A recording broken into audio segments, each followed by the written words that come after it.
Hello दोस्तों, मैं Dinesh क्यूरा news time में आपका स्वागत है। साहिर लुधियानवी भारत के one of the greatest writer शायर आज होते हैं तो 100 बरस के होते हैं, लेकिन फ़नकार की उम्र उसका डेट ऑफ बर्थ से नहीं देखी जाती है।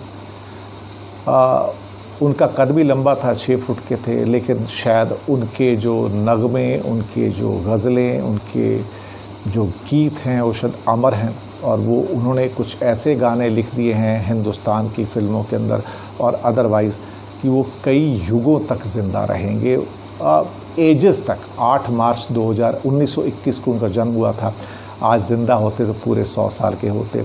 25 अक्टूबर 1980 को उनकी डेथ हुई। 4 दशक से ज़्यादा, 40 साल हो गए उनको गए हुए।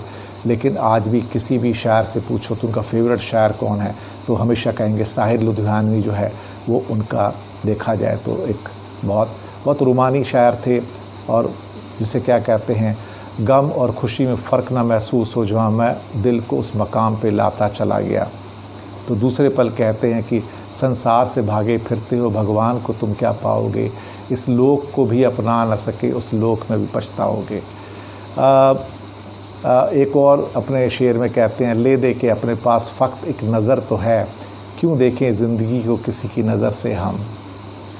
कहीं ना कहीं एक और उनका शेर है, आप दौलत के तराजू में दिलों को तोलें, आप दौलत के तराजू में दिलों को तोलें, हम मोहब्बत से मोहब्बत का सिला देते हैं।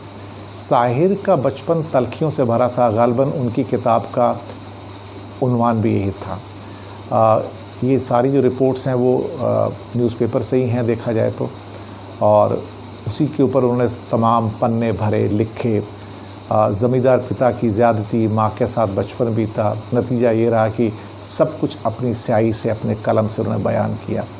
उनके कुछ शेर और भी हैं, दुनिया ने तजर्बात ओ हवादिस की शक्ल में जो कुछ मुझे दिया है वो लौटा रहा हूँ मैं। दूसरा यूँ है कि हम गमज़दा हैं, लाएँ कहाँ से खुशी के गीत, देंगे वही जो पाएंगे इस ज़िंदगी से हम।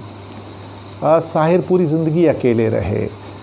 इतना बड़ा गीतकार, उनके बहुत सारे चर्चे रहे। अमृता प्रीतम के साथ रहे, बाद में सुधा मल्होत्रा के साथ रहे, फिर शादी नहीं की।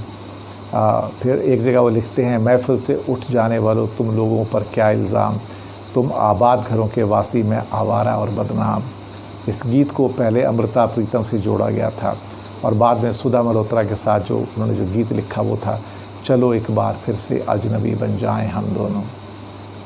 एक और शेर में कहते हैं, जंग तो खुद ही एक मसला है, जंग क्या मसलों को हल देगी। ज़िंदगी के हादसों को गीतों में ढालने वाले साहिर का सच क्या था, ये राज तो उन्हीं के साथ दफन है। प्रेम संबंधों में एक औरत जो साहिर की ज़िंदगी में सबसे अहम रही, जिस पर होते हुए जुल्म को उन्होंने देखा, वो उनकी माँ थी। साहिर अकेले होने से डरते थे, ये आर्टिकल में लिखा है। हर वक्त आसपास दोस्तों की महफिल जमाए रहते, लेकिन महफिलें कितनी देर रहेंगी, कितने घंटे। उसके बाद उनकी माँ थी जो उनको सहारा थी, जो दोस्तों से संजीदा बात करते, वो बात अच्छी लगती, फ़ौरन जाकर माँ को सुनाते। 6 फुट की शख्सियत थी। दोस्तों के बारे में कहते हैं कि उन्हें पार्टी के लिए कपड़े पहनने का शऊर था, लेकिन सोचिए कि इस शख्स के लिए बी आर चोपड़ा ने अपने बंगले का एक हिस्सा इसलिए दिया कि वे जब चाहें यहाँ आकर कुछ लिखें।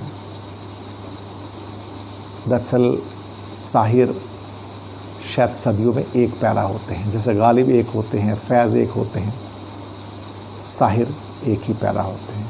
साहिर भी बार बार पैदा नहीं होते हैं।